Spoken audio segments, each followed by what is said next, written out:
And it's embarrassing, and I swear this is not an act.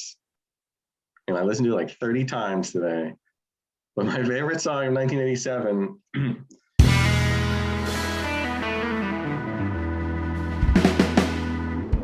What is up, everybody? Welcome to Taste Like Music. Jason, Joe, and Crams are here. 1987 songs of the year. I won 86. It's like the Red Sox winning after decades and decades. I pulled it off. A big, clean sweep, too. It was 60% for Don't Dream It's Over. Second place was Joe. He only got 23%.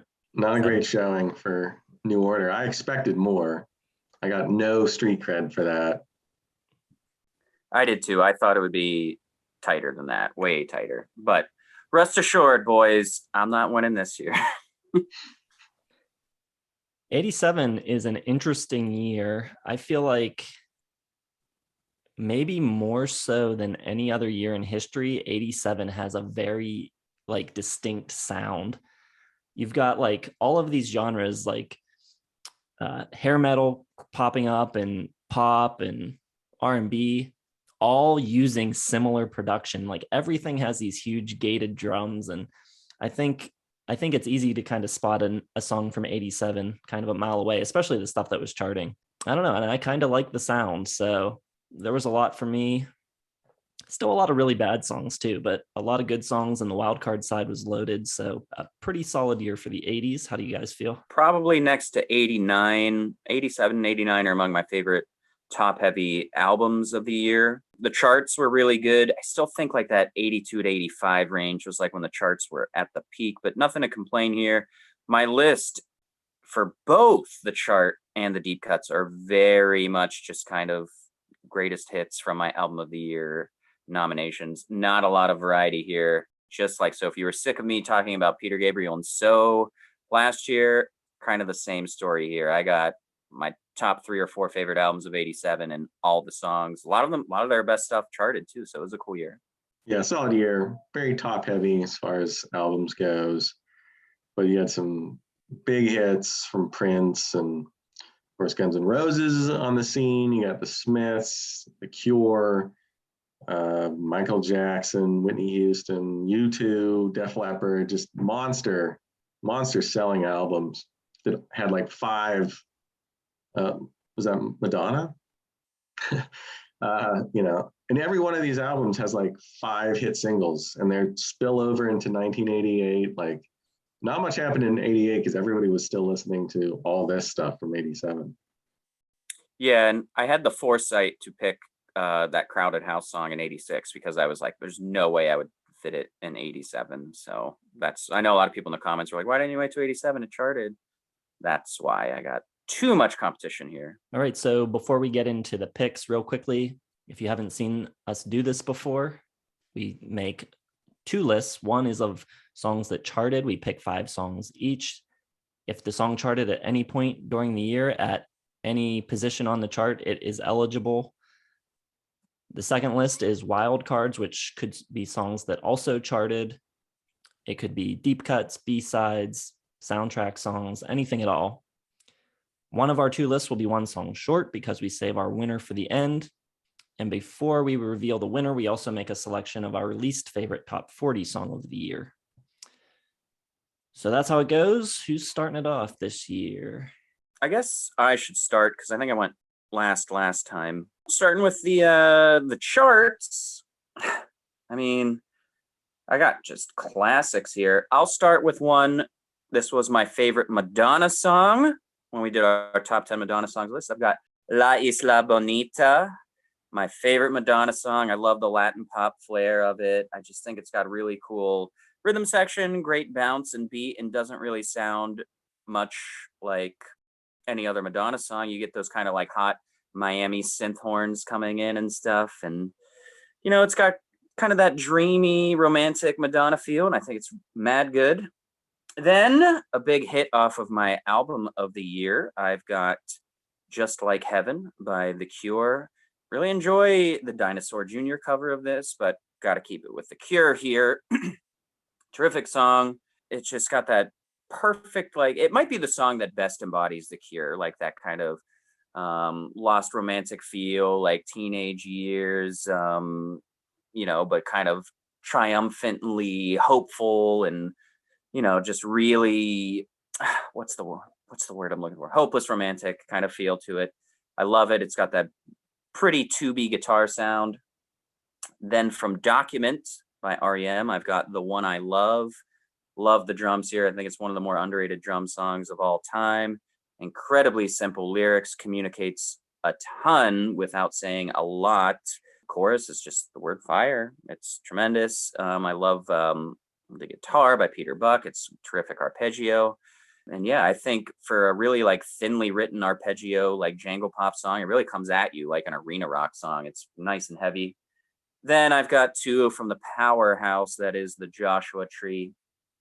And very timely to talk about U2 because Bono recently in the news was complaining about himself, saying he feels like he didn't really become a singer until recently and that he hates the name U2. And I don't know, just a really weird, sad complaint fest about him. But I've got Where the Streets Have No Name, one of the best just anthems ever created, like that slow build up with that little like synth organ. Edge coming in with his just miraculous sound.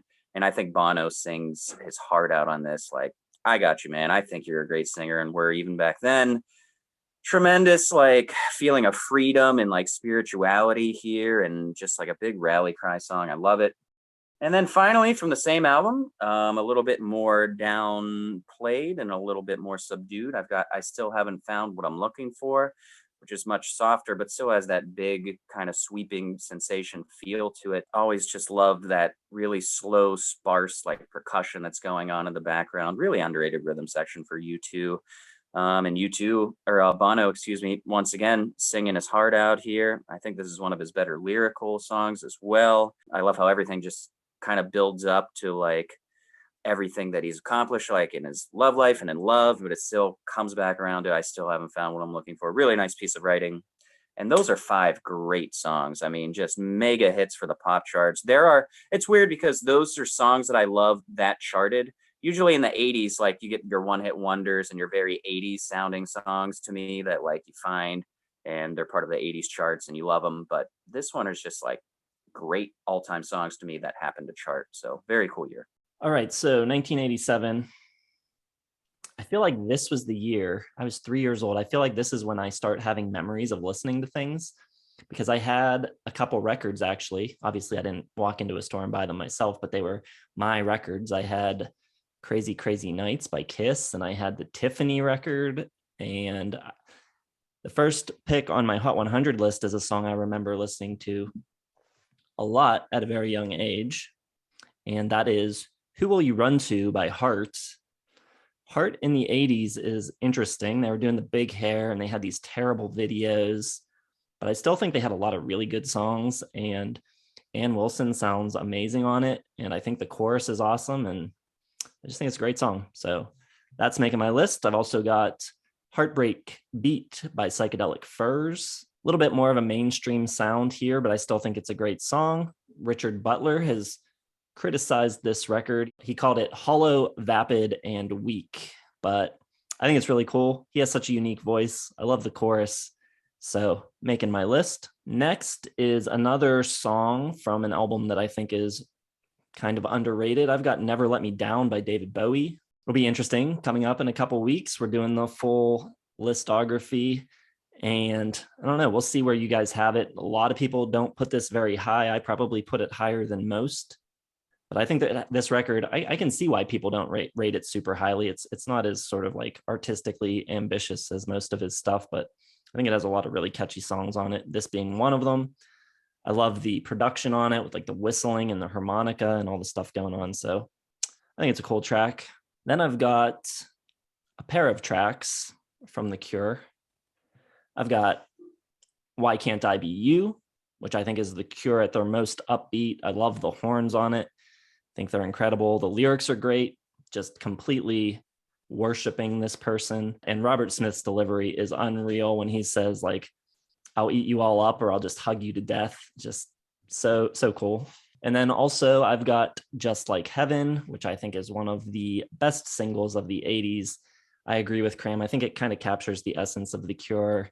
So lovesick, and it's got that teenage longing, but it's also melodic and hopeful and sad all at the same time. It's just perfect. So those are my picks for the Hot 100. Dookie, we have one in common. It's nice to see. My number 5, kind of a forgotten Prince classic. He has so many top 10 hits that you just don't hear them all. But I Could Never Take the Place of Your Man. Really kind of ripping old school style Prince, very guitar driven, very poppy though. Not quite like that cold funk that he was really getting into on Sign of the Times. More of a throwback to his earlier stuff. Love it. Number 4, I got Why Can't I Be You from The Cure. Horny Robert Smith is my favorite Robert Smith, and it's just a perfect track. Love the delivery and just the bounciness of it.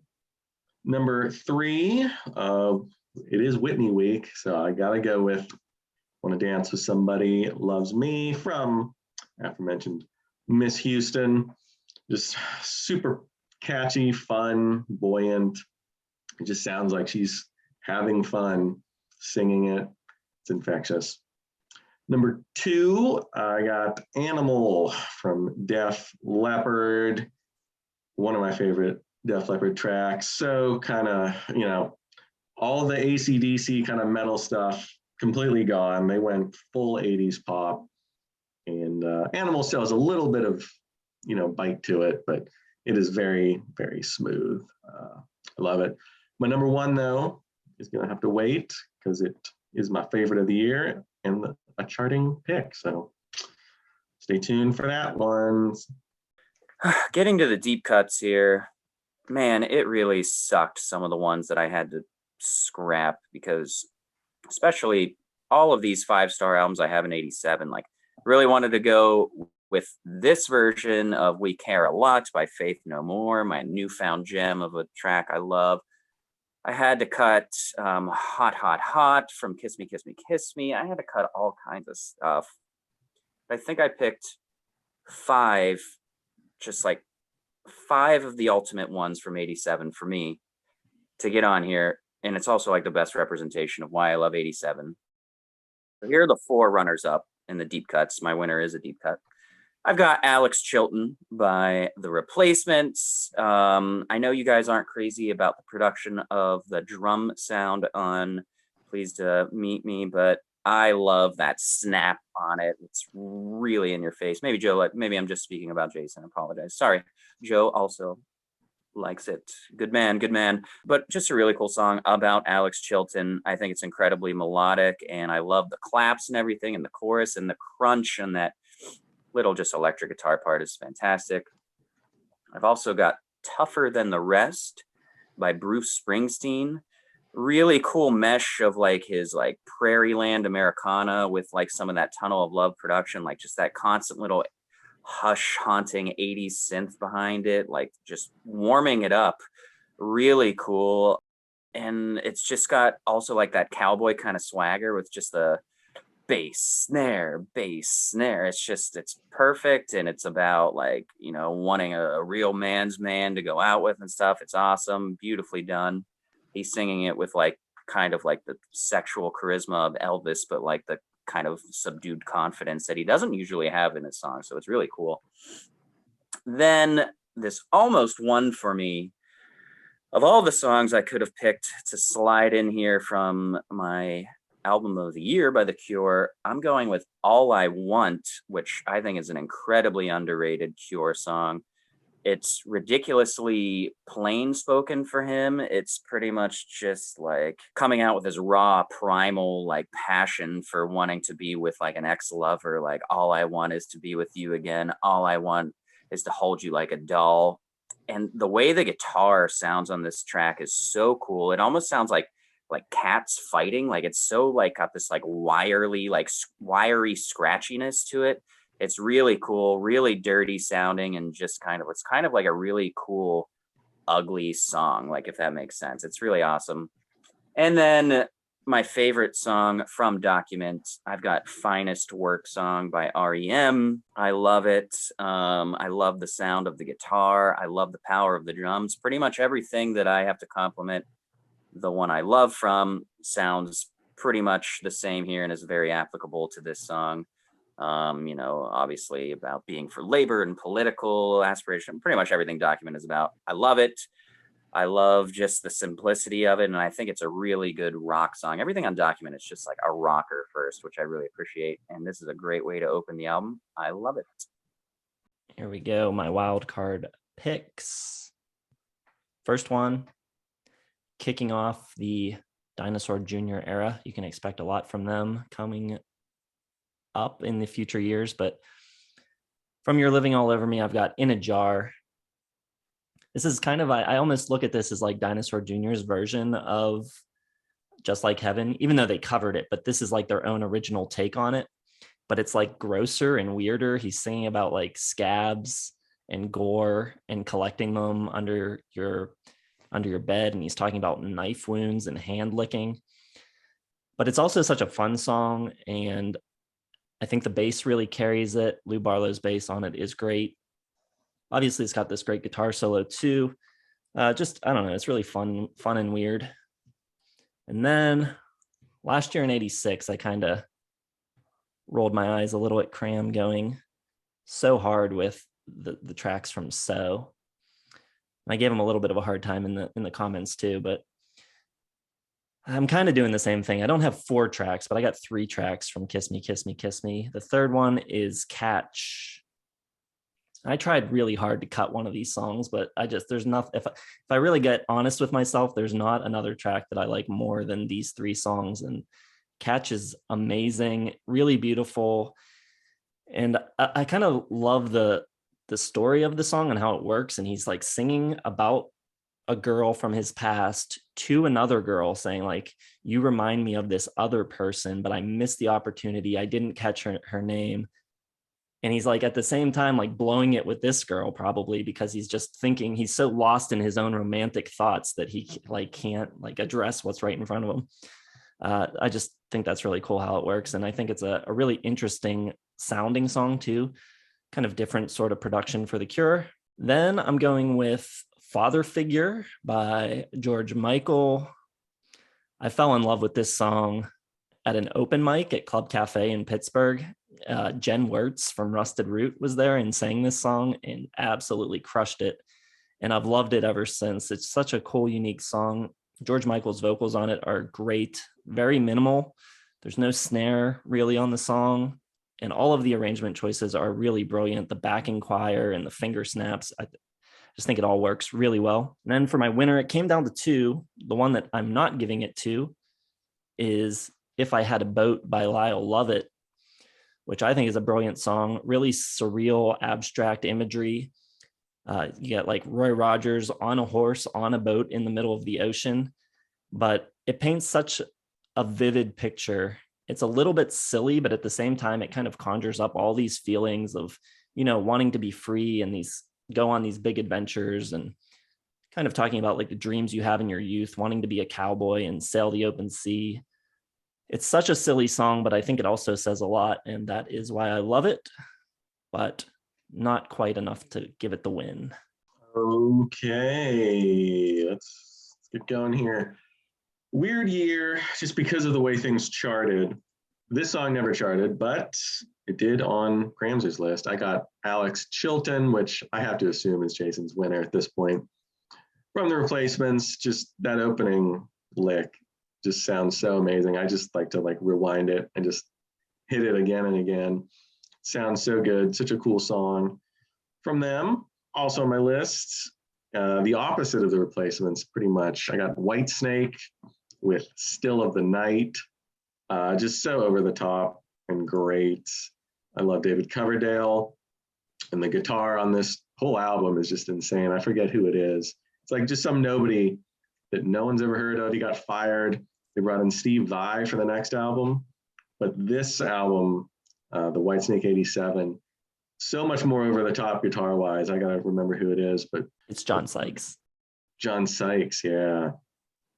who I don't think I've ever heard from again. He played in Thin Lizzy, and he's done some stuff. He's done some, okay, well, his guitar work on this is just so over the top, the whole album. I love it. Number 3, the lone track, oh, spoiler, from Guns N' Roses' Appetite to Destruction, since everything charted in 88. But I am going to go with one that didn't chart, Mr. Brownstone. I think that was my number 2 or 3 all time from them. Just a badass song. That opening guitar riff is so great. Such a cool, dark, kind of nasty song, especially compared to all the hair metal that was out there at the time. Number 2, my favorite U2 song, did not chart, but spoiler alert, it's Red Hill Mining Town. Yes. Simple, very un-U2-like, very kind of quiet, down to earth, but just so much atmosphere and emotion in this song. I love it. And my number 1, this also could be Jason's winner. I'm surprised he didn't mention it, actually. Maybe not. It's got to be Alex Chilton. My number 1 is going to be the Smiths' Last Night I Dreamt That Somebody Loved Me. It's a completely unique track, that extended intro where it's just sort of, you hear like a crowd noise and this distant synth, and then it just explodes into life. So dark, so depressing. Loved it the moment I heard it as a teenager. Very emo, right up my alley. And Johnny Marr's just wailing on the guitar at the end. Really wish they had stayed together, because this points the way to so many cool albums that they could have done together, but they hated each other, so they had to break up, unfortunately for all of us. I really thought once Joe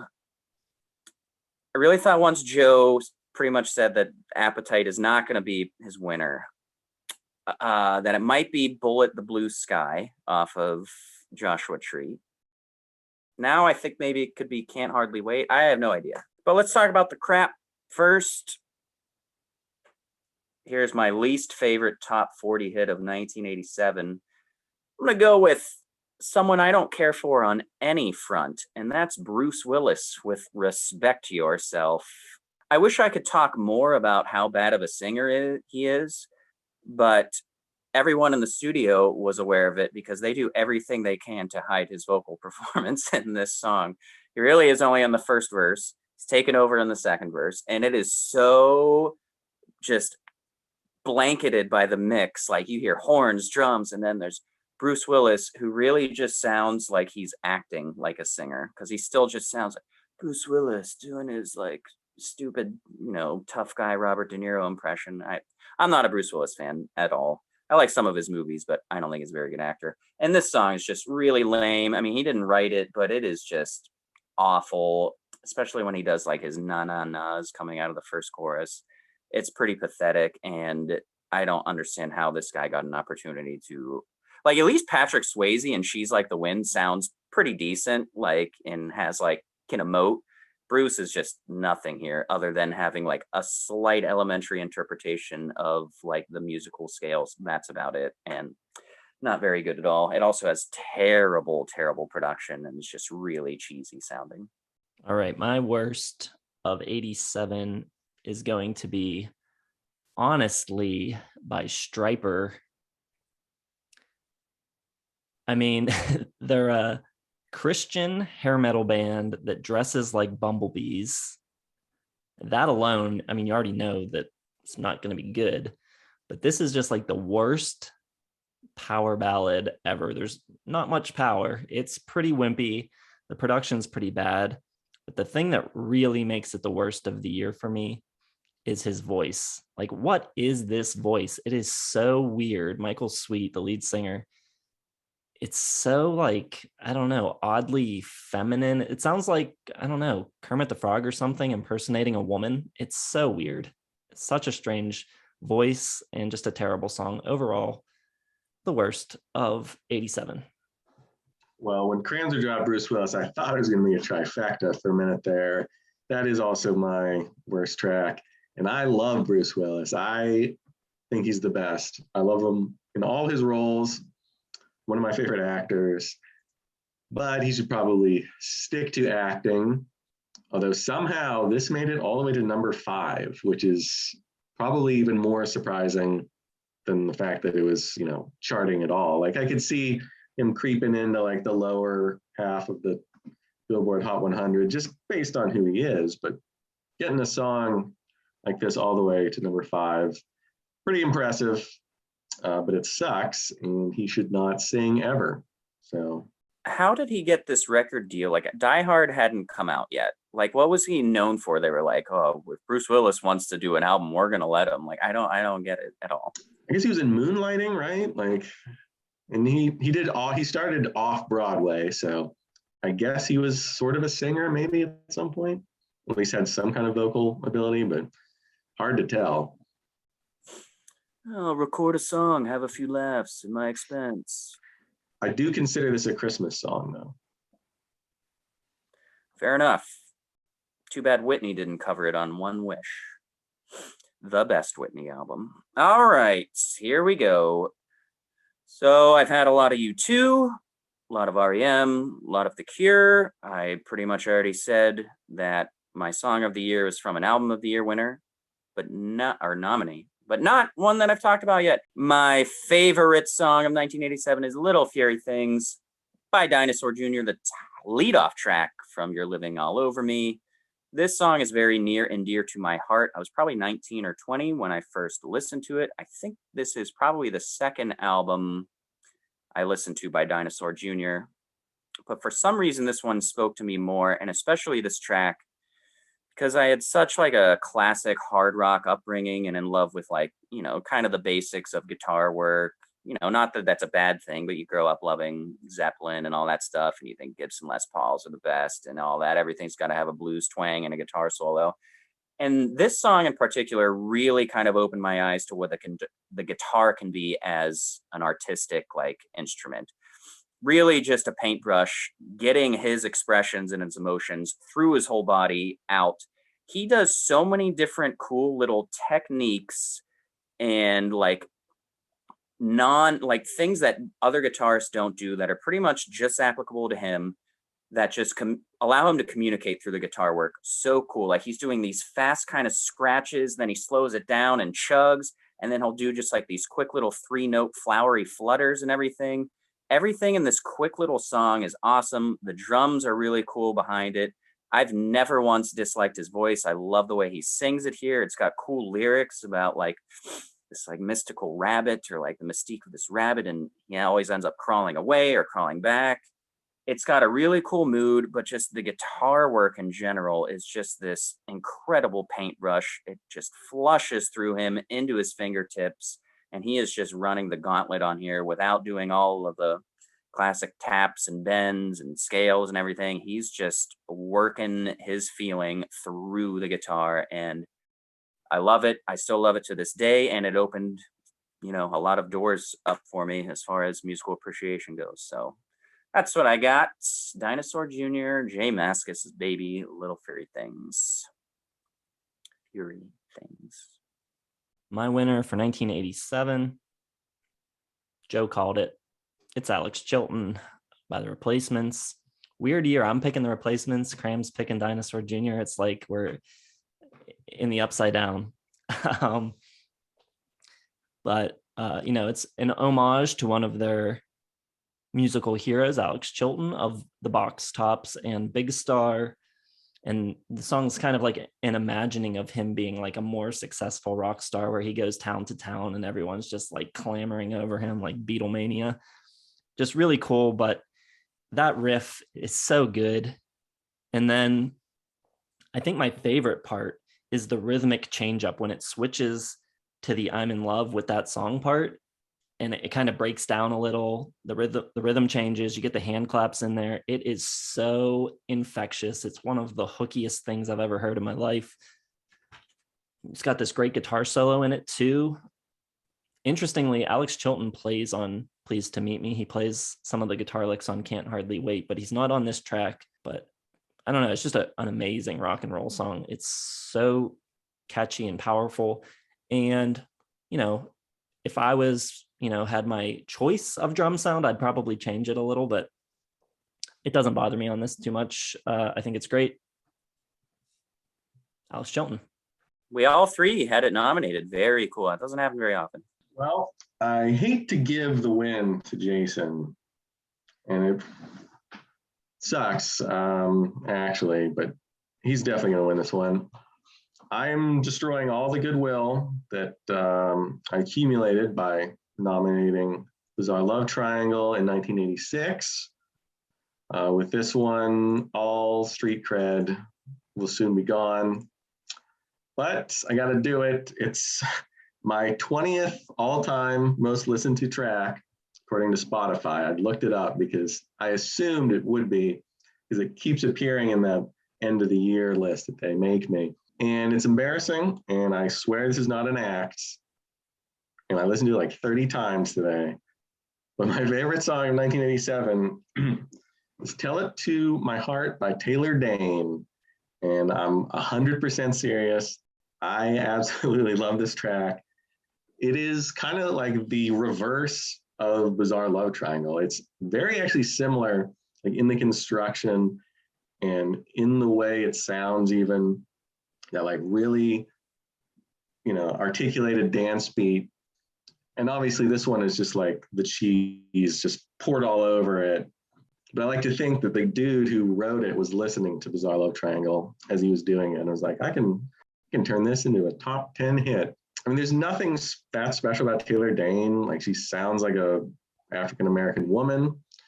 Didn't really have very many other good songs. So this one just kind of sticks out. But ever since that Cheetos commercial with the dude in the van, just the dad in the van, kind of been obsessed with it. And I just find myself listening to it all the time. I think it's great. It's so catchy. I love the synth sounds. I love the beat. There's no real artistic merit to it, I don't think. I'm not going to pretend otherwise. But, I mean, number 20 all time, listen to song for me. So I can't deny its power over me. Taylor Dane, you got it. You got 1987. Tell It to My Heart, baby. Got to appreciate the honesty. Hopefully that'll get you some sympathy votes. It's not a terrible song. Not for 1987 though. It's a tough sell. Yeah, considering there are things I know you love, like Bad and all that sort of stuff. So very cool though. Do we think Jason has this in the bag? Is that what we're thinking? Jason's got it in the bag? You could give me a run. I don't know. We'll see. I probably have it in the bag, but who knows? Stranger things have happened. We thought last week was going to be a 33% battling it out, winning by 1%, and you just walked away with it. Yeah, that was like the biggest win I've ever had. I did not think it was going to be that much of a blowout. Good Lord. Crowded house. All right. I do think the commenters are going to be pretty upset. We're going to get a lot of, there's no way those are the best songs of 1987. A lot. Maybe Alex Chilton will be the one redeeming one, but I can't imagine they'll be too pleased with Cramser and I. All right, so let us know down in the comments what your favorite songs of 1987 are. Let us know what you think of our selections. Of course, you can go to our website and vote for which of our winners is your favorite. We've got an ongoing competition going on over there. What's the updated score, Joe? You got it for us? After Cramser's win, is a rare occurrence, it is now 15 for me, 11.5 for Jason, and 8.5 for Cramser.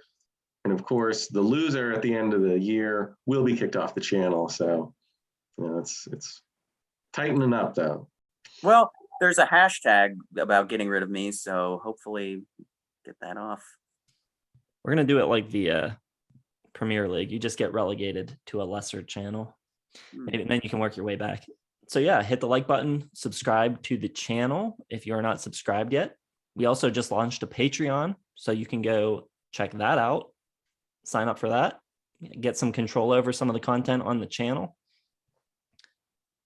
And aside from that, yeah, I think that's it. Facebook, Twitter, Instagram, all in the description. We've got so many links in there now. It's ridiculous, but click them all and we will see you in the next one. Thanks for watching.